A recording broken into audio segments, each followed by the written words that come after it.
आता शेवटचा एक उपाय करते, एक दौंडीवाल्याला बोलावते आणि दौंडीवाल्याला सांगते की तू गावामध्ये दौंडी द्यायची आहे. काय दौंडी द्यायची आहे सांगायचं आहे. हो लोक हो, ज्याला कोणाला औषध देता येत असेल त्याने राज दरबारामध्ये यावं आणि औषध द्यावं. राजकुमार रडतोय. अशी दौंडी देण्यासाठी कौशल्या माता एका दौंडीवाल्याला पाठवते. दौंडी देणारी हुशार असली पाहिजे, जास्त हुशार नसली पाहिजे. आमच्या कथेची दौंडी एका जास्त हुशार माणसाने दिली. त्याला सांगितलं, सांग म्हणा गावात पुराणिक बुवानी पुराण सोडलेलं आहे, तरी श्रवण करण्यासाठी सगळ्या गावातल्या लोकांनी येण्याचे करावे. भाषा जरा सुशिक्षित होती, ते जास्त सुशिक्षित होतं. पुराणिक बुवानी पुराण सोडलेलं आहे असं नाही म्हटलं, ते पुराणिक बुवानी पुराण सोडलेलं आहे.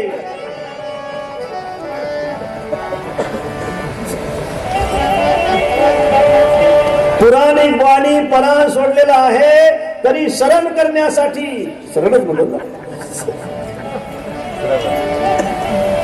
झालं ना जमा. दौंडीवाल्याला सांगितलं, चौकामध्ये तू दौंडी द्यायची आहे. हा दौंडीवाला निघाला, त्या चौकामध्ये उभा राहिला. तिथून वटवृक्ष जवळ होता, त्या खाली काकभूषुंडी आणि शिवजी बसलेले होते आणि दौंडीचा आवाज त्यांच्या कानावर गेला. हो लोक हो, राज दरबारामध्ये राजकुमार रडतो. ज्याला कोणाला औषध देता येत असेल त्याने लवकरात लवकर राज दरबारामध्ये यावं. हो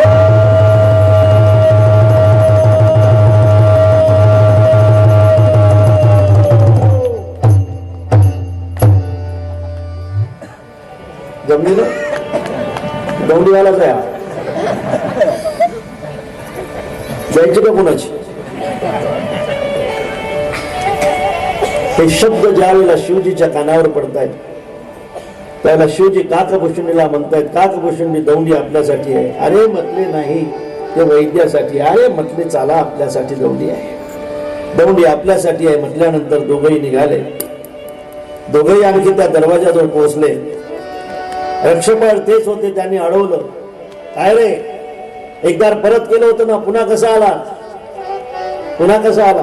ते म्हटलं आता पक्ष बदलून आलो, त्या पक्षाचं तिकीट भेटत नाही समजलं आम्हाला, म्हणून या पक्षात आलो आम्ही.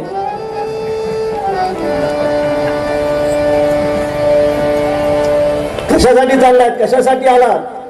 अरे म्हटले दौंडीचा आवाज ऐकला आणि तुमचा राजकुमार रडतोय, त्याला औषध देण्यासाठी आलो.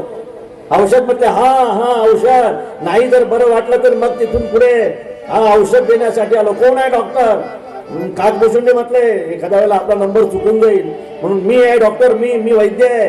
काय तुझी डिग्री? म्हटले आपल्याला माहित नाही, तितक्या डिग्री आहेत आपल्याजवळ. मी वैद्य आहे, मी डॉक्टर आहे. काकभूषुंडी पुढे होत आहेत. वैद्य म्हणून काकभूषुंडीला आतमध्ये सोडल्या जातं, शिवजीला मात्र अडवल्या जातं. साधे आहे, सहज आहे. शिवजीला अडवलं जातं.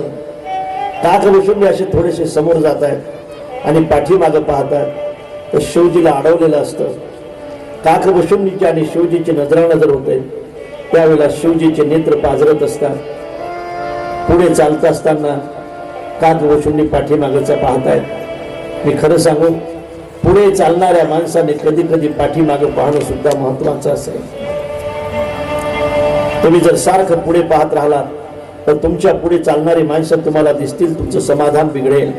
आपल्याही पुढे कोणीतरी आहे, आपल्याही पुढे कोणीतरी आहे. पण पाठीमागं पाहत असाल तर पाठीमागच्या माणसाकडे पाहून ते पाठीमागचे माणसं म्हणतील की भाऊ तुम्ही आमच्या पुढे आहात. बरोबर आहे ना? बरोबर आहे ना? आपली परिस्थिती पाहून पुढच्याच्या परिस्थितीकडे पाहायचं नाही, पाठीमागच्या परिस्थितीकडे पाहायचं. ते म्हणतील चला हो आमच्यापेक्षा तुम्ही पुढे आहात, राहा आम्ही मागे आहोत. एकाच्या सासऱ्याने एकाला 3